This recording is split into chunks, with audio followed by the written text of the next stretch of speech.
Hey everybody, it's Lon Seidman. A lot of you have been asking about these new ARM-based Windows computers, and I bought one on your behalf to see what it's all about.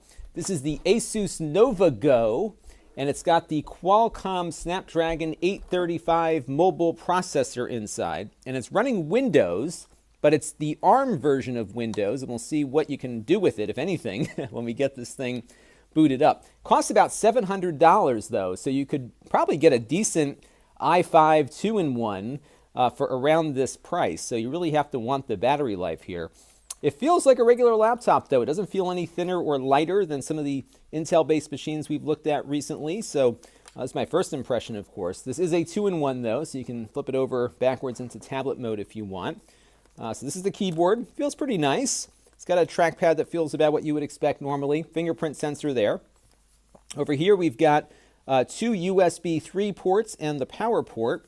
Apparently this thing can go for like 22 hours without a charge. We'll put that to the test and see how well it does. It's got a SIM card slot here because they want you, being a mobile device, to plug in a 4G LTE SIM card to get it on a cellular network. HDMI out here, headphone microphone combo jack, volume rocker, and power. And that is it. Now this thing comes running with Windows 10 S. We'll see if we can switch it out of S mode to get a better experience here. Let's see what else we got in the box. We got a book, another book. This looks like a little SIM tool. Usually they go in this thing. It's empty. Huh. All right, it's the mystery box there. Over here we've got the power cord. No USB-C on this one, by the way. So you got to use your old USB stuff there. And I think that's it. So we'll take a look at this.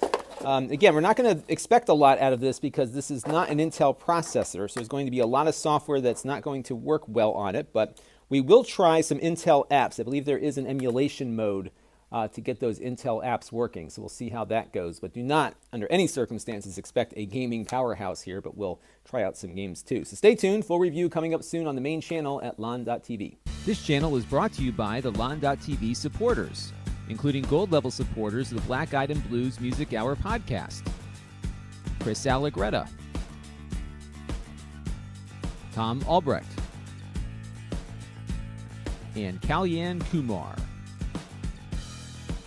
If you want to help the channel, you can by contributing as little as $1 a month.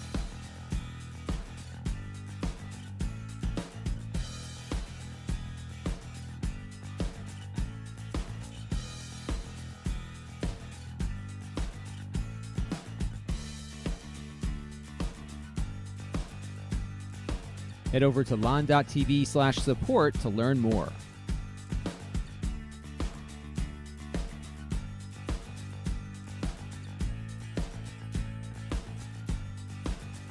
And don't forget to subscribe. Visit lon.tv/s.